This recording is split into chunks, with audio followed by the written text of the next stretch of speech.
Hi hello ನಮಸ್ತೆ ವೀಕ್ಷಕರೇ, ಎಲ್ಲ ಚೆನ್ನಾಗಿದೆ ಚಾನಲ್ಗೆ ಸ್ವಾಗತ. ನಾನಿವತ್ತು ತುಂಬಾ ಆರೋಗ್ಯಕರವಾದ ಅಷ್ಟೇ ರುಚಿಯಾದಂಥ ಆಲೂಗೆಡ್ಡೆ ಮತ್ತು ನುಗ್ಗೆ ಸೊಪ್ಪಿನ ಸ್ಟಫ್ಡ್ ಪರಾಟಾನ ಹೇಗೆ ಮಾಡೋದು ಅಂತ ತೋರಿಸ್ತಾ ಇದ್ದೀನಿ. ಇದು ತುಂಬಾ ಟೇಸ್ಟಿಯಾಗತ್ತೆ, ಅಷ್ಟೇ ಆರೋಗ್ಯಕ್ಕೆ ತುಂಬಾ ಒಳ್ಳೆಯದು. ನುಗ್ಗೆ ಸೊಪ್ಪು ನಾವು ಯಾವುದೇ ಫಾರ್ಮಲ್ಲಿ ನಮ್ಮ ದಿನನಿತ್ಯದ ಆಹಾರದಲ್ಲಿ ಬಳಸೋದ್ರಿಂದ ಅನೇಕ ರೀತಿಯ ಆರೋಗ್ಯದ ಪ್ರಯೋಜನಗಳಿದೆ. ಇದನ್ನು ನಾನು ವಿಡಿಯೋದಲ್ಲಿ ನಿಧಾನಕ್ಕೆ ಹೇಳ್ತಾ ಹೋಗ್ತೀನಿ. ವಿಡಿಯೋನ ಸ್ಕಿಪ್ ಮಾಡದೆ ಕಡೆ ತನಕ ನೋಡಿ.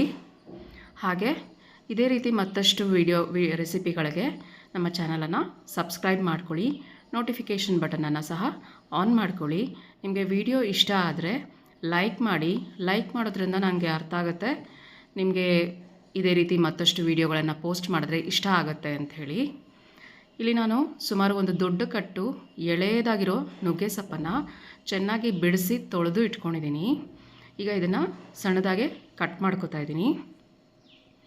ನುಗ್ಗೆ ಸೊಪ್ಪಿನ ಆರೋಗ್ಯದ ಬೆನಿಫಿಟ್ಸನ್ನು ಹೇಳ್ತಾ ಹೋದರೆ ಇದು ಸೂಪರ್ ಫುಡ್ ಅಂತಲೇ ಕನ್ಸಿಡರ್ ಆಗುತ್ತೆ. ಇದರಲ್ಲಿ ತುಂಬಾ ಆರೋಗ್ಯಕರ ಅಂಶಗಳಿದೆ. ಮೊದಲನೇದಾಗಿ ಇದು ರಿಚ್ ಇನ್ ಅಯನ್ ಆಗಿದೆ, ಹಾಗೆ rich in vitamin C, vitamin D ಮತ್ತು ವಿಟಮಿನ್ ಎ ಮತ್ತು ಅಮಿನೋ ಆ್ಯಸಿಡ್ಸ್, ಪೊಟ್ಯಾಷಿಯಮ್ ರಿಚ್ ಮತ್ತು ಕ್ಯಾಲ್ಶಿಯಮ್ ರಿಚ್ ಆಗಿದೆ. ಇದು ನಮಗೆ ಮ್ಯಾಲ್ನ್ಯೂಟ್ರಿಷನಿಂದ ದೂರ ಮಾಡುತ್ತೆ, ಹಾಗೆ ಇಮ್ಯುನಿಟಿ ಬೂಸ್ಟ್ ಮಾಡುತ್ತೆ. ಇದರ ಡೈಲಿ ಕನ್ಸಂಪ್ಷನಿಂದ ಎನರ್ಜಿ ಲೆವೆಲ್ಸ್ ತುಂಬಾ ಚೆನ್ನಾಗಾಗತ್ತೆ. ಹಾಗೆ ಇದು ಕೊಲೆಸ್ಟ್ರಾಲ್ನ ಕಡಿಮೆ ಮಾಡೋದ್ರಲ್ಲಿ ತುಂಬ ಉಪಯೋಗಕಾರಿ, ಹಾಗೆ ಡಯಾಬಿಟಿಸ್ನ ಕಂಟ್ರೋಲಲ್ಲಿ ಇಡುತ್ತೆ. ಮತ್ತು ಇದು ತುಂಬಾ ವೆಯ್ಟ್ ಲಾಸ್ಗೂ ಕೂಡ ತುಂಬಾ ಉತ್ತಮ. ಹಾಗೆ ಇದರಲ್ಲಿರೋ ಅಮಿನೋ ಆ್ಯಸಿಡ್ಸಿಂದ ಹೇರ್ ಫಾಲ್ ಕಡಿಮೆ ಆಗುತ್ತೆ, ಹಾಗೆ ಹೇರ್ ಗ್ರೋತ್ ತುಂಬಾ ಚೆನ್ನಾಗಾಗತ್ತೆ. ಮತ್ತು ಇದರಲ್ಲಿ ಹಾರ್ಮೋನಲ್ ಇಂಬ್ಯಾಲೆನ್ಸ್ ಮಾಡುವಂಥ ಪ್ರಾಪರ್ಟೀಸ್ ಸಹ, ಹಾರ್ಮೋನಲ್ ಇಂಬ್ಯಾಲೆನ್ಸ್ ಮಾಡ್ತಕ್ಕಂಥ ಅಂಶಗಳನ್ನು ಕಡಿಮೆ ಮಾಡುತ್ತೆ. ಹಾಗಾಗಿ ಇದು ಥೈರಾಯ್ಡ್ ಮತ್ತು PCOS ಇರೋ ಸಮಸ್ಯೆ ಇರೋರಿಗೂ ಸಹ ನುಗ್ಗೆ ಸೊಪ್ಪಿಂದ ತುಂಬಾ ಬೆನಿಫಿಟ್ ಆಗುತ್ತೆ. ಇದನ್ನು ನಾವು ಯಾವುದೇ ರೀತಿಯಲ್ಲಾದರೂ ದಿನನಿತ್ಯ ಆದಷ್ಟು ನಮ್ಮ ಡಯಟ್ನಲ್ಲಿ ಆ್ಯಡ್ ಮಾಡೋದ್ರಿಂದ ಈ ಎಲ್ಲ ಪ್ರಾಬ್ಲಮ್ಸನ್ನು ಫೇಸ್ ಮಾಡೋದಕ್ಕೆ ತುಂಬಾ ಹೆಲ್ಪ್ಫುಲ್ ಆಗಿರುತ್ತೆ.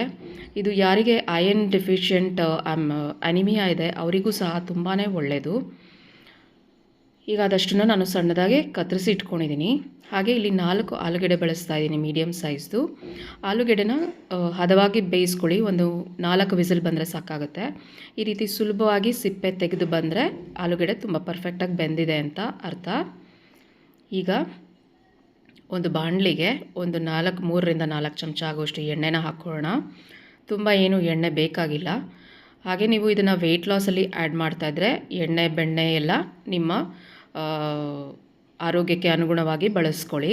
ಹಾಗೆ 1 ಚಮಚದಷ್ಟು ಜೀರಿಗೆ ಹಾಕ್ತಾಯಿದ್ದೀನಿ, ಮತ್ತು ಒಂದು ದೊಡ್ಡ ಚಮಚದಷ್ಟು ಶುಂಠಿ ಬೆಳ್ಳುಳ್ಳಿನ ಜಜ್ಜಿಟ್ಕೊಂಡಿರೋದನ್ನು ಹಾಕ್ತಾಯಿದ್ದೀನಿ. ಸುಮಾರು ಒಂದು 10 ಬೆಳ್ಳುಳ್ಳಿ ಎಸಳು, ಹಾಗೆ 1-1.5 ಇಂಚಷ್ಟು ಶುಂಠಿನ ಹಾಕ್ಕೊಂಡಿದ್ದೀನಿ. ಇದನ್ನು ಸ್ವಲ್ಪ ಫ್ರೈ ಮಾಡಿಕೊಂಡು ಈಗ ತೊಳೆದು ಹೆಚ್ಚಿಟ್ಕೊಂಡಿರೋವಂಥ ನುಗ್ಗೆ ಸೊಪ್ಪನ್ನು ಹಾಕ್ಕೊಳ್ಳೋಣ. ನಾನು ಆದಷ್ಟು ಎಳೆ ನುಗ್ಗೆ ಸೊಪ್ಪನ್ನು ತೊಗೊಂಡಿದ್ದೀನಿ.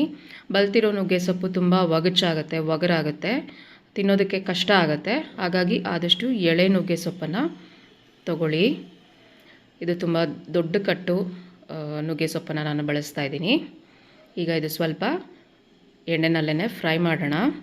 ಇದು 1/4 ಭಾಗ ಆಗೋಷ್ಟು ಬೇಯಲಿ. ನೋಡಿ, ಈಗ 1/4 ಭಾಗ ಆಗಿ ಎಲ್ಲ ಚೆನ್ನಾಗೆ ನುಗ್ಗೆ ಸೊಪ್ಪು ಬೆಂದಿದೆ. ಈಗ ನಾವು ಆಲೂಗೆಡ್ಡೆ ಸಿಪ್ಪೆ ತೆಗೆದು ಮ್ಯಾಶ್ ಮಾಡಿ ಇಟ್ಕೊಂಡಿರೋದನ್ನು ಸಹ ಸೇರಿಸಿ ನುಗ್ಗೆ ಸೊಪ್ಪು ಜೊತೆ ಹೊಂದಿಸ್ಕೊಳ್ಳೋಣ. ನುಗ್ಗೆ ಸೊಪ್ಪು ಫೈಬರ್ ರಿಚ್ ಆಗಿದೆ, ಹಾಗಾಗಿ ವೆಯ್ಟ್ ಲಾಸ್ನಲ್ಲೂ ತುಂಬಾ ಹೆಲ್ಪ್ಫುಲ್ ಆಗಿರುತ್ತೆ. ಆಮೇಲೆ ಬೋನ್ ಹೆಲ್ತ್, ಜಾಯಿಂಟ್ಸ್ ಹೆಲ್ತ್ಗೂ ತುಂಬಾ ಒಳ್ಳೆಯದು. ಹೇಳ್ತಾ ಹೋದರೆ ನುಗ್ಗೆ ಸೊಪ್ಪಿನಲ್ಲಿ ಅನೇಕ ರೀತಿಯ ಆರೋಗ್ಯದ ಬೆನಿಫಿಟ್ಸ್ ಇದೆ. ಹಾಗಾಗಿ ನೀವು ಕೂಡ ನಿಮ್ಮ ಡಯಟ್ನಲ್ಲಿ ಇದನ್ನು ಆ್ಯಡ್ ಮಾಡ್ಕೊಳ್ಳಿ. ಹಾಗೆ ರುಚಿಗೆ ತಕ್ಕಷ್ಟು ಉಪ್ಪನ್ನು ಸೇರಿಸಿದ್ದೀನಿ. 2 ಚಮಚ ಆಗೋಷ್ಟು ಅಚ್ಕಾರದ ಪುಡಿನ ಹಾಕ್ಕೊಳ್ತಾ ಇದ್ದೀನಿ.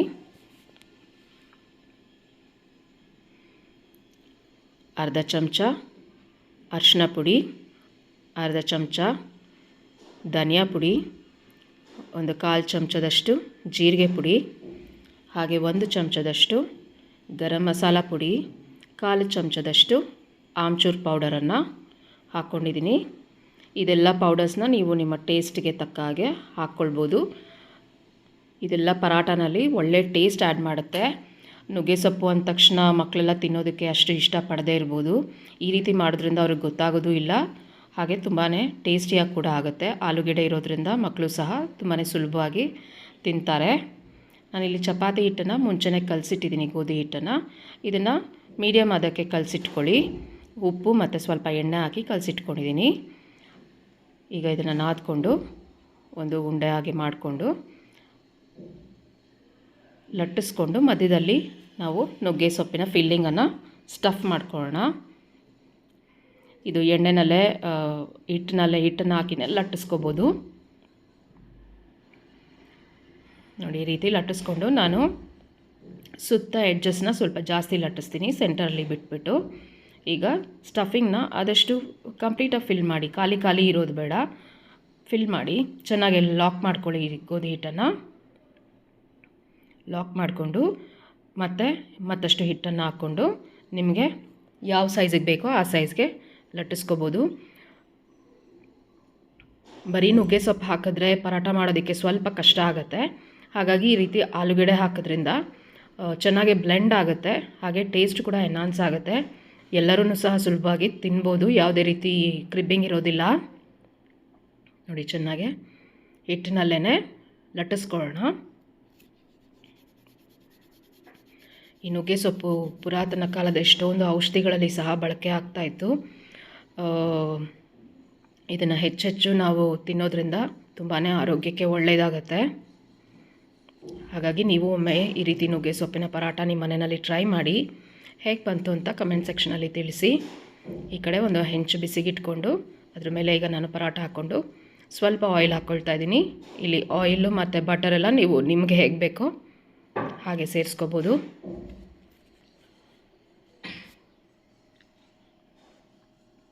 ಎರಡು ಬದಿ ಚೆನ್ನಾಗಿ ಗೋಲ್ಡನ್ ಬ್ರೌನ್ ಆಗೋ ಹಾಗೆ ಬೇಯಿಸ್ಕೊಂಡು ಬೆಣ್ಣೆನ ಹಾಕ್ಕೊಂಡು ಬೇಯಿಸ್ಕೊಳ್ಳಿ. ಮಕ್ಕಳಿಗೆ ಕೊಡುವಾಗ ಬೆಣ್ಣೆ ಎಲ್ಲ ಧಾರಾಳವಾಗಿ ಹಾಕ್ಕೊಳ್ಳಿ. ಇದು ಗುಡ್ ಫ್ಯಾಟ್ ಆಗಿರುತ್ತೆ, ಹಾಗಾಗಿ ಟೇಸ್ಟಿಯಾಗೂ ಇರುತ್ತೆ, ಹೆಲ್ದಿ ಕೂಡ ಆಗಿರುತ್ತೆ. ಇದು ಲಂಚ್ ಬಾಕ್ಸಲ್ಲಿ ಕೂಡ ತೊಗೊಂಡೋಗ್ಬೋದು. ಟೇಸ್ಟಿಯಾಗಿ ಚೆನ್ನಾಗಿರುತ್ತೆ, ಸಾಫ್ಟಾಗಿರುತ್ತೆ.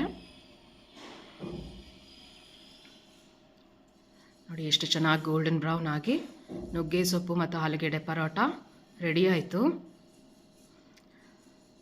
ಇದೇ ರೀತಿ ಮತ್ತಷ್ಟು ಆರೋಗ್ಯಕರವಾದ ರೆಸಿಪಿಯನ್ನು ನಾವು ನಮ್ಮ ಚಾನಲ್ನಲ್ಲಿ ಪೋಸ್ಟ್ ಮಾಡ್ತಾ ಇರ್ತೀವಿ. ನಮ್ಮ ಚಾನಲನ್ನು ಫಾಲೋ ಮಾಡಿ, ಲೈಕ್ ಮಾಡಿ, ಸಬ್ಸ್ಕ್ರೈಬ್ ಮಾಡಿ. ಖುಷಿಯಾಗಿರಿ. Thank you for watching. ಧನ್ಯವಾದಗಳು. Take care.